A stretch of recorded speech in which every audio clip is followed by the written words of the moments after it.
তোমাদের সবাইকে স্বাগত জানাই ছোট্ট একটি গ্রামের ছোট্ট একটি পরিবারে। আশা করি তোমরা সবাই অনেক ভালো আছো। আচ্ছা, তোমরা কে কোথা থেকে আমার ভিডিও দেখো অবশ্যই কিন্তু আমাকে কমেন্ট করে জানিও। আর তোমরা যারা যারা আমার চ্যানেলটি সাবস্ক্রাইব করেছো তাদেরকে অনেক ভালোবাসা, যারা যারা এখনো সাবস্ক্রাইব করেনি তাদেরকেও ভালোবাসা দিলাম, কিন্তু তারা তাড়াতাড়ি আমার চ্যানেলটি সাবস্ক্রাইব করে আমার পাশে থাকো। সকাল সকাল কিন্তু ঘুম থেকে উঠে চলে গিয়েছিলাম রান্নাঘরে রান্না করতে। তোমরা হয়তো ভাবছো যে কোনোদিনও রান্না করতে আসে না, তার মায়ের রান্না করে, সে আজকে কেন হঠাৎ রান্না করছে। তাহলে চলো তোমাদেরকে বলি, পুজোর কিন্তু আর বেশি দেরি নেই, মাত্র হাতে গোনা কয়েকটা দিন আছে পুজোর আগে কিন্তু আমরা যেহেতু গ্রামে থাকি, গ্রামের সমস্ত বাড়িঘর কিন্তু সুন্দর করে পুজোর আগে সুন্দর করে পরিষ্কার করা হয়, যে যার সামর্থ্য মতো নিজের সুন্দর বাড়িটাকে সাজিয়ে তোলে। আচ্ছা, তোমাদের এখানেও কেমন করা হয়? যদি করা হয় অবশ্যই কিন্তু আমাকে কমেন্ট করে জানিও। ওই দেখো, তোমাদের সাথে গল্প করতে করতে কিন্তু আমার জলটা গরমও হয়ে গেছে। আমি কিন্তু চালটা আগেই ধুয়ে এনে রেখে দিয়েছিলাম, এখন কিন্তু চালটা দিয়ে দিচ্ছি। আজকে কিন্তু আমি বেশি কিছু রান্না করবো না, আজকে আমি রান্না করবো ডাল, আলু সেদ্ধ আর করবো পেঁয়াজির পকোড়া। তোমরা এই কয়েকদিন আমাকে যে এতটা ভালোবাসা দেবে, সত্যি আমি কোনোদিনও আশা করিনি। তোমাদের ভালোবাসা আমি কোনোদিনও ভুলতে পারবো না। তোমাদের কাছে আমার একটাই রিকোয়েস্ট, তোমরা আমার তাড়াতাড়ি 1K সাবস্ক্রাইবার পূরণ করে দেওয়া। তোমরা যেভাবে আমাকে ভালোবাসা দিচ্ছ এভাবে কিন্তু আমাকে ভালোবাসা দিয়ে যেও।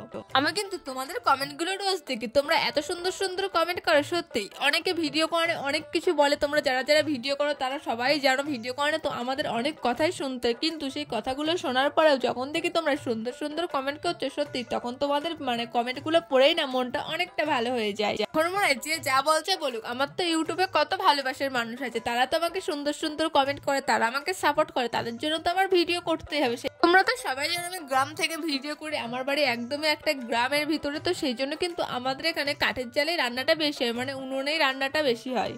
তোমাদের সাথে কথা বলতে বলতে কিন্তু আমার আলু সেদ্ধ দেওয়া, তারপরে ডাল যে রান্না করবো সেই ডালটা সমস্তটাই কিন্তু হয়ে এসেছে।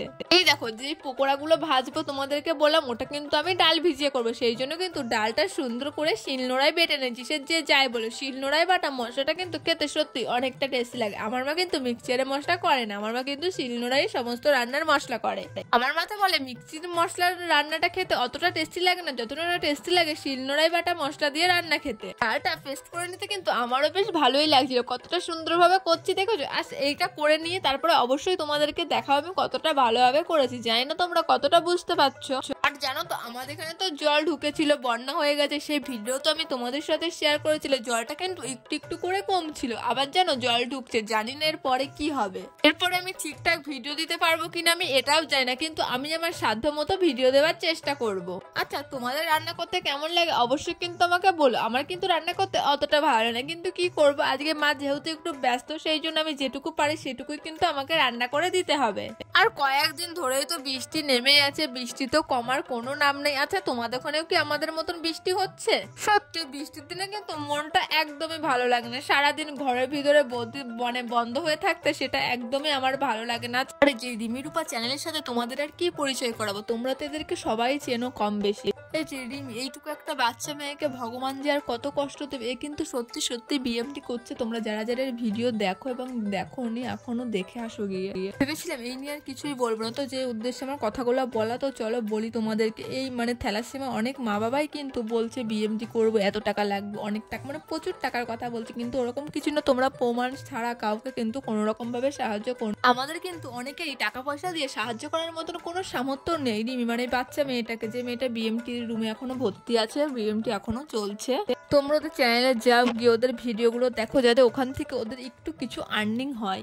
কালকে কিন্তু দিদি কমেন্টগুলোতে একটা পোস্ট করেছিল, তোমরা যারা যারা দেখোনি অবশ্যই দেখবে, তাহলে তোমরা বুঝতে পারবে বিএমটিতে কত কি খরচা কেমন। যারা যারা বেশি বলছে, কেউ বলছে 70 লাখ, কেউ বলছে 50 লাখ, যে যেমন পাচ্ছে সে সেমন পাচ্ছে, অতটা কিছুই লাগছে না। তোমাদেরকে আমি বারবার বলছি তোমরা আগে প্রমাণ পাও, কত কি খরচ লাগছে সমস্ত প্রমাণটা দেখো, তারপরে সবাইকে সাহায্য করা হয়। অনেক মায়েরাই কিন্তু বাচ্চাকে সামনে নিয়ে কান্নাকাটি করে সিম্পাথি আদায় করার চেষ্টা করছে, কিন্তু দিদির ভিডিওতে আমি সেরকম কিছু আজ রিমি বিএমটিতে আছো, এতটা কষ্ট পাচ্ছে, সবটা তো আর ভিডিওর সামনে দেখো, ভিডিওর মাধ্যমে তুলে ধরা সম্ভব না। আমার দিদির সাথে কন্টিনিউ কথা হয়, দিদি আমাকে আমি আর কি বলবো, যারা যারা রিমির ভিডিও দেখো তারা তো সবাই জানো রিমি কতটা কান্নাকাটি করে, আরো প্রচুর রকম পরীক্ষা করে, পরীক্ষাগুলো করার সময় ওর প্রচুর কষ্ট হয়।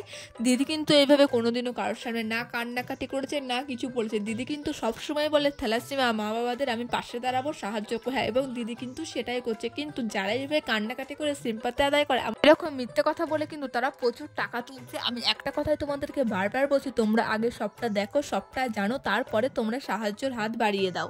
দিদি মানুষ হিসেবে কারণ সেটা তো বলার বাইরে, সেটা তো তোমরা দিদির ভিডিও দেখেই বুঝতে পারবে। ওদের ভিডিও তো ভাইরাল হলো এদিন, কিন্তু ওদের যখন ভিডিওতে 500 ভিউজও আসছে না, তখন থেকে কিন্তু দিদির সাথে আমার কন্টিনিউ কথা হয়। আর দিদির মানুষ হিসেবে এতটা ভালো, দিদির ব্যবহার এতটা ভালো, কি বলবো, সত্যি আমি কোনোদিনও আশা করিনি আমি দিদির কাছ থেকে এতটা ভালো ব্যবহার পাবো। আর দিদি প্রত্যেকটা ইউটিউবারকে যে এতটা পরিমাণে সাপোর্ট করে, আমি আমার কথাই বলি, তোমরা তো সবাই জানো আমার পরিবারটা কতটা ছোট, এখনো 1K সাবস্ক্রাইবারও আমার পূরণ হয়নি। তাহলে তোমরাই বলো, দিদি কিন্তু আমার সাথে কথা না বললেই পারতো। আমার পরিবারটা কতটা বড়, আমি যদি একজন বড় ইউটিউবার হতাম তাহলে আমি ভাবতাম দিদি আমার সাথে এই জন্য কথা বলে, কিন্তু আমার এত ছোট একটা পরিবারে দিদি আমার সাথে কথা বলে, মানে আমার ভিডিও করে দিদি আমাকে এতটা পরিমাণে সাপোর্ট করে। আমার শুধু আমার না, প্রত্যেকটা ইউটিউবারকে কিন্তু দিদি প্রচুর পরিমাণে সাপোর্ট করে। রিমি তো খুবই সাহসী মেয়ে, আরও এত সুন্দরভাবে কথা বলে, সত্যি ওর কথাগুলো এতটা মিষ্টি। আমার ভালোবাসা তো সবসময় রিমির সাথে আছে। তোমরাও ঈশ্বরের কাছে প্রার্থনা করো, রিমিকে আশীর্বাদ করো যাতে রিমি এই যুদ্ধে জয়ী হয়। দেখো আমাদের এত মানুষের ভালোবাসা, এত মানুষের আশীর্বাদ, সেটা তো আর বিফলে যেতে পারে না। রিমি অবশ্যই ভালো হবে, আরও খুব তাড়াতাড়ি বাড়ি ফিরে আসবে। আমি অবশ্যই রিমিদের বাড়িতে যাব, রিমির সাথে দেখা করবা। তোমাদেরকে তো ভিডিও করে আমি সবটা দেখাবো, তোমরা আমার ভিডিওগুলো কন্টিনিউ দেখো, তাহলে অবশ্যই জানতে পারবে।